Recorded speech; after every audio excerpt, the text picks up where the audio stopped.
노년의 첫 번째 재앙은 빈곤입니다. 이 재앙을 대비하기 위해선 노후에 일을 하며 돈을 벌 수 있는 방법을 키워야 합니다. 통계청 자료에 의하면 50대 이후 은퇴자 중 72.5%가 은퇴 후에도 계속 일을 하고 싶어 합니다. 이들 상당수는 70대 초반까지 일하기를 원하고 있고 희망 월급은 150만 원에서 200만 원 정도인 것으로 나타나고 있습니다. 그러나 노년의 일은 월급의 크기보다는 자신의 적성에 맞는 일을 선택하는 것이 중요합니다. 이렇게 해야만 건강이 허락하는 한 오랫동안 일을 할 수 있기 때문입니다. 따라서 은퇴 이후 아무렇게나 임의적으로 무작정 일을 하겠다고 덤비는 것은 무모한 선택이 될 수도 있습니다. 맨땅에 헤딩하는 식의 무모한 선택보다는 자격증을 취득하는 것이 조금은 더 안정적일 수 있습니다. 물론 이 자격증이란 것이 100% 모든 것을 보장해 주는 것은 아니지만 빈손으로 다가가는 것보다는 노후를 대비한 자기개발의 좋은 방향키가 될 수 있습니다. 즉, 경제적 보상도 보상이지만 자아실현을 위한 재취업 기회의 폭이 더 넓게 펼쳐질 수 있습니다. 자격증의 종류는 크게 두 가지로 구분됩니다. 국가가 신설해서 관리 운영하는 국가 자격증이 있고 다른 하나는 민간이 신설해서 운영하는 민간 등록 자격증이 있습니다. 국가 자격증의 경우는 기능기술과 서비스 부분으로 나뉩니다. 기능기술 분야는 기술사, 기능장, 기사, 산업기사, 기능사 등 5단계로 구분이 되고 서비스 부분은 1급, 2급, 3급으로 구분이 됩니다. 민간 등록 자격증은 2023년 기준으로 4만 8천 개 정도로 상당히 많습니다. 자격증 관련 정보는 큐넷 사이트나 민간 자격 정보 서비스를 활용하면 자세히 알아볼 수 있습니다. 자격증은 응시 제한이 없어 시니어들이 도전하기에 정말 좋습니다. 또한 자격증은 개인의 능력을 판단하는 척도로 작용하고 자격증을 요구하는 일터도 많기 때문에 자격증을 취득하는 것은 은퇴 이후 재취업에 상당히 유리합니다. 문제는 자격증 숫자가 워낙 많아 유망 자격증을 찾는 일이 정말 어렵다는 데 있습니다. 이번 영상에서는 은퇴 후 노년을 대비한 보험용으로 실속 있는 자격증 10가지를 추려보았습니다. 첫 번째는 숲해설가입니다. 숲해설가는 휴양림 수목원 등에서 탐방객들에게 자연 생태, 숲에 얽힌 역사나 식물에 대한 지식을 이해하기 쉽도록 설명하고 체험하도록 돕는 일을 하는 전문가입니다. 숲해설가는 전국에 있는 총 31곳의 양성기관에서 170시간 교육을 이수하고 30시간의 실습과 평가를 거쳐서 최종 합격하면 산림청장으로부터 자격증이 발급됩니다. 여기서 평가는 이론과 실기 시험으로 나뉘며 두 시험 모두 70점이 넘으면 합격됩니다. 산림청이 산림교육 활성화를 목표로 여러 사업을 진행하고 있기 때문에 향후 숲해설가의 수요는 꾸준히 증가할 전망입니다. 급여는 경력이나 업무 조건에 따라 시급 3만 원에서 10만 원 정도이며 월 소득은 대략 180만 원에서 250만 원 정도인 것으로 알려져 있습니다. 숲해설가 자격증을 취득하려면 국비 지원 교육기관을 선택하는 것을 추천합니다. 두 번째 자격증은 조경기능사입니다. 조경기능사는 조경과 관련한 전문 지식과 실무 능력을 갖춘 사람을 말합니다. 조경기능사는 국토교통부에서 관리하는 자격증으로 학력, 경력 등의 응시 제한이 없습니다. 그래서 조경 분야 외에 다른 일을 하던 사람도 노후 대비를 위해 준비할 수 있는 자격증입니다. 조경기능사 자격증은 응시자와 합격자가 꾸준하게 늘어나고 있는 성장형 자격증이라고 볼 수 있습니다. 자격증을 취득하면 산림청 시설관리직부터 도로공사, 공원, 아파트 등 조경이 필요한 다양한 곳에 취업이 가능합니다. 조경기능사는 조경에 대한 기초를 다루는 자격시험이기 때문에 난이도가 많이 높지 않고 응시 자격에 제한이 없어 중장년층이 많이 응시한다고 합니다. 이 자격증 시험은 1년에 4회 필기와 실기 시험을 보는데 필기는 조경 일반, 조경재료, 조경시공 및 관리 등 총 3과목을 봅니다. 객관식 60문제로 60점 이상이면 합격입니다. 실기시험은 3시간 30분 안에 주어진 조경 작업을 완료해야 합니다. 평균 급여는 연봉으로 3천만 원 정도이며 실무 경력이 쌓이면 산업기사, 조경기사 등 고급 자격증도 취득이 가능합니다. 유의할 점은 나무 심기, 흙파기 삽질 등 육체적으로 고된 일이 많기 때문에 기본적인 체력이 있어야 합니다. 세 번째 자격증은 주택관리사입니다. 주택관리사는 아파트 빌딩 상가 공공시설들을 관리하는 전문인을 말합니다. 국가에서 실시하는 자격시험에 해당하므로 고급 인력으로 꼽힌다는 장점이 있습니다. 이 자격증은 정년과 나이 제한이 없기 때문에 공인중개사와 함께 노년 대비용으로 많은 사람들에게 인기가 있는 자격증입니다. 문제는 주택관리사 시험이 다른 시험에 비해 난이도가 높다는 것입니다. 시험이 상대평가로 바뀌면서 이전보다 취득하기가 더 어려워졌고 거기다가 1년에 딱 한 번 1차와 2차로 나눠 시험을 진행하기 때문에 불합격하면 1년을 기다려야 합니다. 그럼에도 불구하고 주택관리사 자격증 응시자는 매년 늘어나고 있습니다. 시험은 1차에서는 회계원리 공동주택시설개론 민법시험을 과목당 50분 동안 진행하고 문제는 객관식문항만 출제가 됩니다. 2차에서는 주택관리 관계법규 주택관리실무를 과목당 50분씩 진행하고 문제유형은 객관식과 주관식 문항이 섞여서 출제가 됩니다.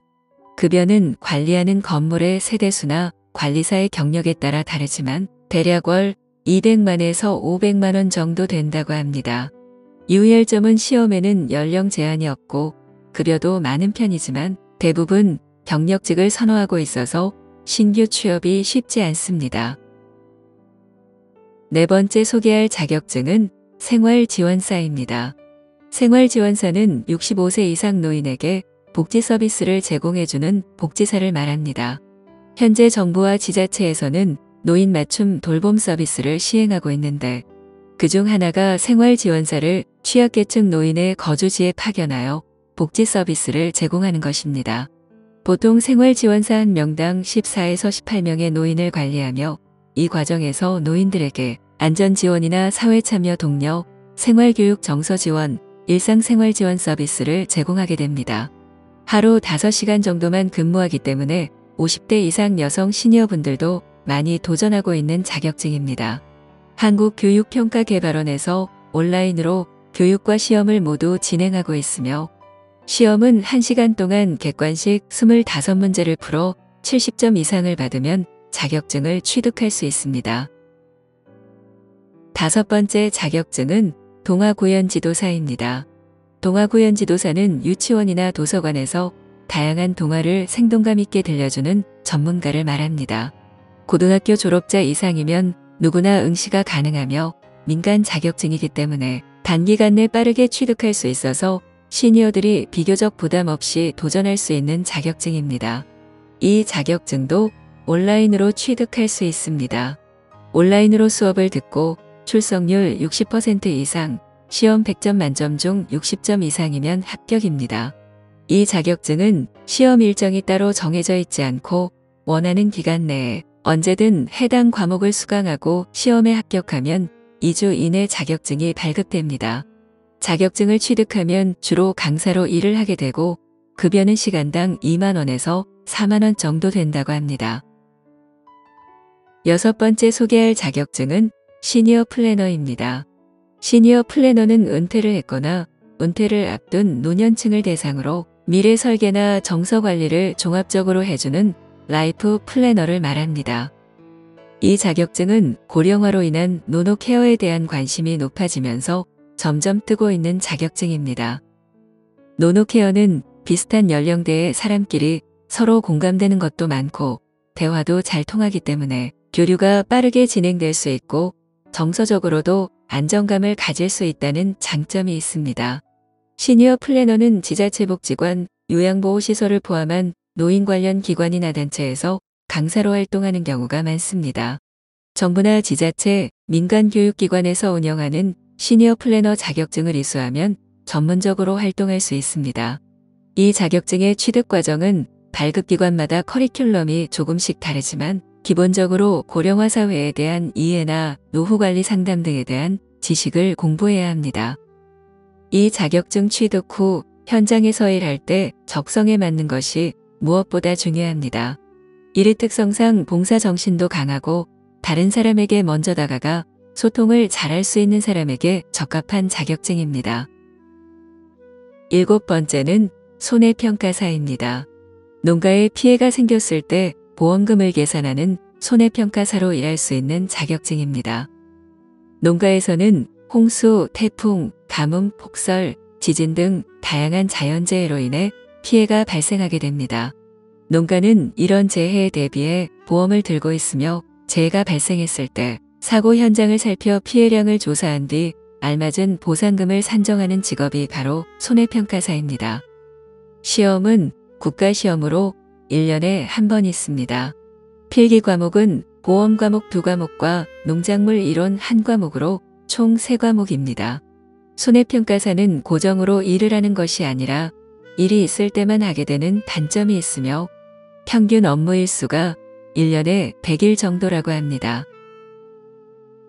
8번째는 방수기능사입니다.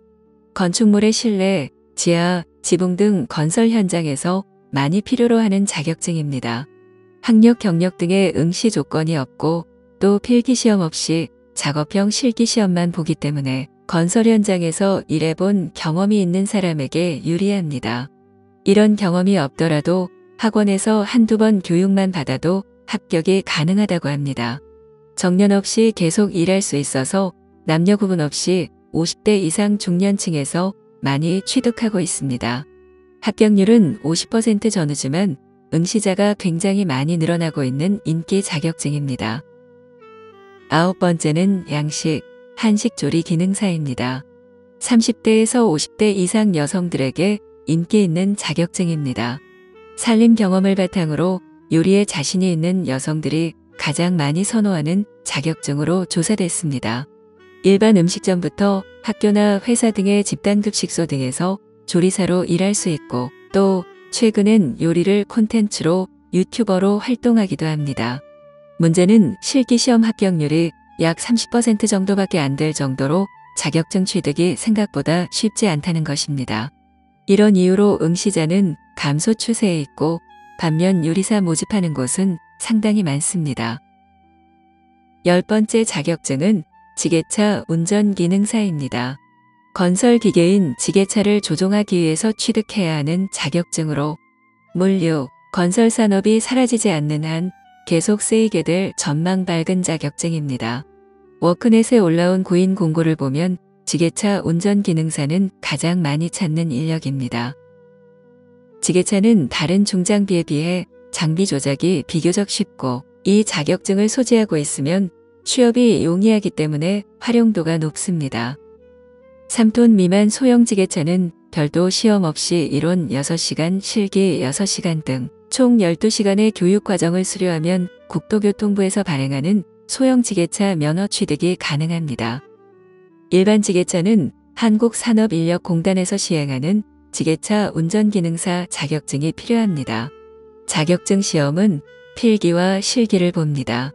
필기 시험은 문제은행식으로 출제되기 때문에 요점 정리와 출제 문제를 반복적으로 학습하면 빠르게는 일주일만 공부해도 통과할 수 있다고 합니다. 시험 과목은 지게차 주행, 화물 적재, 운반, 하역, 안전관리 등이며 과목당 40점 이상, 전 과목 평균 60점 이상 받으면 합격합니다. 실기시험은 운전면허가 있거나 지게차 운전 경험이 있으면 학원에서 4시간 정도만 연습해도 취득 가능한 난이도라고 합니다. 운전면허가 없거나 지게차 운전 경험이 없는 경우에도 8시간 정도만 연습하면 취득이 가능하다고 합니다. 이외에도 굴착기 운전기능사, 자동차학원 기능강사, 전기기능사, 산모신생아 건강관리사, 노인심리상담사, 가사관리사 등을 노년 대비용 자격증으로 관심 가져볼 만합니다. 노년을 대비하기 위한 자격증 취득은 개인의 상황이나 성향, 현역 시절 노하우 등을 고려하여 선택하는 것이 좋습니다. 즉, 무작정 인기 있는 걸 찾기보다 자신이 하고 싶은 일, 잘하는 일, 향후 전망 등을 기준으로 자신만의 자격증을 선택하는 것이 유리합니다. 자격증을 통한 자기개발 준비는 나이 불문하고 한 개라도 먼저 취득하는 게 좋습니다. 빠르면 빠를수록 좋다고 합니다. 끝까지 시청해 주셔서 감사합니다. 구독과 좋아요를 눌러주시면 좋은 영상 제작에 큰 힘이 됩니다. 행복한 하루 보내세요. 지금까지 아름다운 노후 성공 프로젝트 안호성 코치였습니다.